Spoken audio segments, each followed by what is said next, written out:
So I'm gonna put this down. Before we get into the video, I just want to quickly plug my latest short film, The Brothers' Failure, a mockumentary. Based on a true story, Hamza Boujelloua, a young, naive filmmaker, has an ambitious dream to bring his fantasy short film to life. Witness him and his friends embark on the journey of attempting to create the Brothers' Blade and realize his artistic vision. A lot of time, a lot of love, and a lot of passion went into it, and I'd really appreciate it if you guys gave it a watch. Click the link in the description to watch it, or go to the front page of my YouTube channel and it's right there on the homepage. I hope you guys enjoy it. Now, onto the video. So at the time of this recording, Percy Jackson, Disney Plus's Percy Jackson and the Olympians, is coming out relatively soon. And the trailers that come out, they look good, but at the end of the day, there's something in me as a Percy Jackson fan where I look at the trailers and I go, this will no doubt be a good adaptation of the books. But, as a piece of media, as a show, is it going to be that good? Because I am a fan of the Percy Jackson book series. I've read The Lightning Thief and Sea of Monsters countless times. I've read the main series once, and I got to the end of the Son of Neptune, so I was on the Mark of Athena, but I never finished the Heroes of Olympus series, which one day I'd like to go back to and finish. But at the end of the day, I'm a fan of the Percy Jackson book series. I loved those books. Those books were my early teenage books. I loved the Percy Jackson book series. And the film, specifically The Lightning Thief, has a special place in my heart. Like, it's not a good adaptation, but it's also not like a terrible adaptation either. Like, as a film, The Lightning Thief is fun, it's enjoyable. I'll cover it at some point. Sea of Monsters is not very good. It starts off okay, like it's trying to correct the mistakes of The Lightning Thief, but then it also makes more mistakes, and just after the first hour, that film is not very good. As an overall adaptation, as a film, The Sea of Monsters is also just not a good film. Like, The Lightning Thief, I will say, is good. It's a good, like, kids film. It's a good, young adult film. It's a good family film. Sea of Monsters is not a good film. And when Disney announced their Percy Jackson and the Olympians TV show, I was excited. I couldn't wait to see what they were going to do. Rick Riordan, the author of the books, was heavily involved in getting the show greenlit, and you can see the book influences in the show. I have no doubt the show is not going to be a good adaptation. Looking at the trailers, you can see, the certain set pieces from the books. You can see the Waterworld stuff. Is it Waterworld? I don't even remember. It has been a while since I've read the books, but the whole water park scene with Percy and Annabeth when they go to retrieve a certain character's shield. We see glimpses of Percy fighting the Chimera at the monument. It's a place. It's an American place. I don't remember the details specifically. Bear in mind, it's been like 5, 6, 7 years since I've read the Percy Jackson books. We see Medusa, we see Percy fighting Ares. Like, at the end of the day, I look at the trailer and I go, this is going to be a faithful adaptation of the book. But looking at the production values of the show, it looks fine. But I wish it was more than fine. There's something about the way the show is color graded and lit going off this trailer. It looks very, not cheap, but it feels kind of babyified. It looks like a kid-friendly version of the Christopher Columbus The Lightning Thief film. Aesthetically, a lot of it seems very similar to the first Percy Jackson film, but then also, it looks kind of toned down. There's not really much of a grit and an edginess to it, because when it comes to Percy Jackson the books, yes, they are for kids, there is a bit of a rebellious edge to them in a way. And I can't tell if that edge is gone because they have aged down the cast to their book accurate ages. And that is Rick Riordan's intention. He wrote the books to be for kids. He wanted it to be a kid's wish fulfillment. But I don't know. Looking at the trailer, there are some moments where I'm like, yeah, that's fine. The scene where Percy's fighting Ares on the beach, that looks fine. I know Rick Riordan had a problem with the original films aging up Percy and the other characters just because he wanted it to be a kid's wish fulfillment fantasy.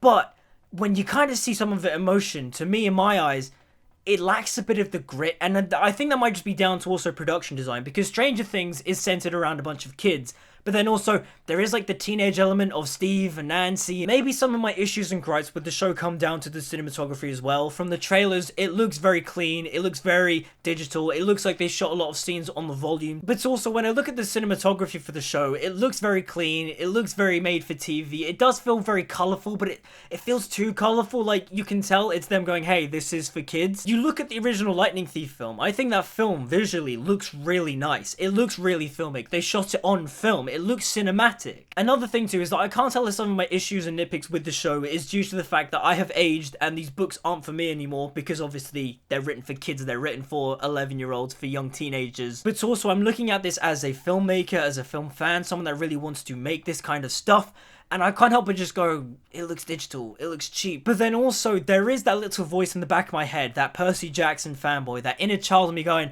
oh, Annabeth isn't as Annabeth is described, Percy isn't as Percy is described, Luke isn't as Luke is described. Look, I made a video defending the casting of Leah Jeffries as Annabeth Chase, and I still stand by that video. If Rick Riordan is perfectly fine with the casting of Leah Jeffries as Annabeth, that's fine. And also, looking at the trailers, seeing the little moments she has, I can see the Annabeth charm in her. Seeing the way she carries herself, I can see the Annabeth-isms in her character and in her performance. She's probably going to do a really great job. But there is the back of my brain that goes, she isn't as Annabeth is described in the books. And that's something that I personally have to let go, in a sense, when looking at this adaptation. And this isn't just targeting Leah Jeffries. I have the same thing with Walker Scobell as Percy. Like, Walker Scobell is great. I think he's great casting for Percy. If you've seen The Adam Project, he's very good in that. He basically delivers a Percy Jackson-like performance. I can see why he's cast. He's also a fan of the books. And also, Percy being blonde is also kind of a nice addition in the sense of that, you know, sandy hair, sandy blonde hair. It fits into the whole Poseidon surfer dude aesthetic. And I do kind of like the fact that they flipped the aesthetic of Luke and Percy to match the fact that Walker Scobell is blonde. They've cast a, you know, dark-haired actor to play Luke. I do kind of like the fact that it is a flip on the book descriptions. If Percy in the show is blonde, then Luke in the show is dark-haired. I think that's kind of a nice idea. But then again, the voice of the annoying book fan is still in the back of my head going, why couldn't they give Percy, you know, a black wig? Why couldn't Walker Scobell dye his hair darker? Because one of the reasons why I connected to Percy was the fact that his book description was the description of teenage me to a point. Obviously, I'm not half Greek, but, you know, the description of reading a book about a black-haired character, yeah, I can relate to that. I've got black hair. Like, Percy Jackson is me. Like, again, I know some of the things I've listed are annoying personal fanboy book reader nitpicks, but I do think in some ways they are valid things to say. I'm not saying the fact that I'm 100% correct and that this is the way the show should have been. The author of the books is involved in the show, he's happy with the show they're creating, and I'm sure when I see the full thing, I'll really like it. The trailers aren't bad, the trailers are good. I think season 1 will be a good adaptation of the books. I just hope it's also a good show as well. There are plenty of Easter eggs from the books to satisfy my fanboy cravings. Like, I'm pretty sure we see Blackjack in the trailer, Percy's Pegasus. Not Pegasus. Yeah, they're called Pegasuses, right? We see Percy's flying horse. I'm pretty sure it's a Pegasus. Am I losing my brain? There are also some changes that they've addressed that will make sense according to Rick Riordan, where he says Hermes will appear in the Lotus Casino. Why? We'll have to wait and see. I love the casting choice of Lin-Manuel Miranda as Hermes. I think that's really cool. I want this show to be cool. I want to watch it and I want to enjoy myself. But then, again, there is that filmmaker brain going, doesn't look as cinematic as I'd like it to be. But then also there's that annoying fanboy voice in the back of my head going, it's not like how it is in the books. Percy isn't black-haired, Annabeth doesn't have blonde hair and grey eyes. But then again, those two things I feel like I can let go so long as the show is well written and well made. Certain colour grading aesthetics is subjective, that I can let go to a point, so long as the show doesn't have like horrible CGI and such. But then again, that could also improve with later seasons. And I do think aging the kids down to the book accurate ages will be fine once I see it in the context of the show. Because again, in the trailer, there are certain moments where I go, that's fine, that's cool. But then in my brain I'm thinking, really? They're letting a bunch of 11-year-olds and 12-year-olds not only wield swords, but also go out into the real world and travel by themselves. Like, that's one of the reasons why I don't mind the fact that they aged up the kids in the original films, because it kind of just makes sense. But then again, it's fantasy, it's kid insert self-fulfillment fantasy.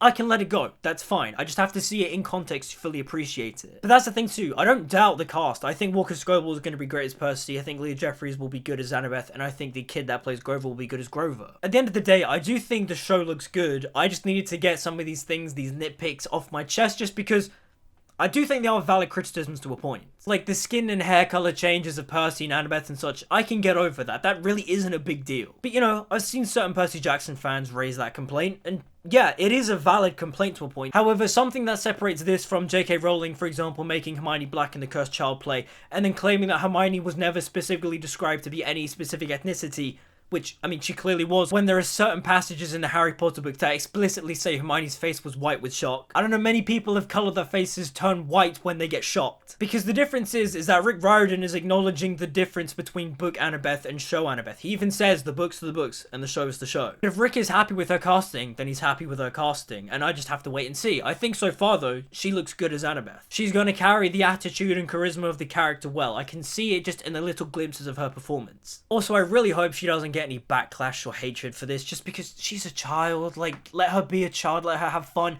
She's stoked to be in this. You can tell she's stoked to be in this, so let her be stoked. Like, how would you feel if you're like an 11, 12-year-old and you just get a bunch of hate comments because of your skin color not matching a certain skin color to a character from a book? Like, that's ridiculous. Like, she's a child. But to wrap things up, overall, I'm looking forward to Percy Jackson and the Olympians on Disney+, but I am also apprehensive. There are certain things as a book fan, as a filmmaker, where I go, that's not to my taste. I would prefer certain other things, but we'll wait and see. Obviously, I can't change the way the show looks visually, but I might get used to it. If the show is greenlit for a season 2, they might get a better cinematographer. Who knows? But realistically, the main thing that counts is the story. And so far, the story looks like it's going to be a pretty faithful adaptation of The Lightning Thief. So, that's a win in my book. But those are just my thoughts and opinions on my apprehension or anticipation for Percy Jackson and the Olympians on Disney+. What do you guys think? Do you think it will be good? Do you think some of my criticisms and, issues and little fanboy nitpicks are valid? Let me know in the comments down below.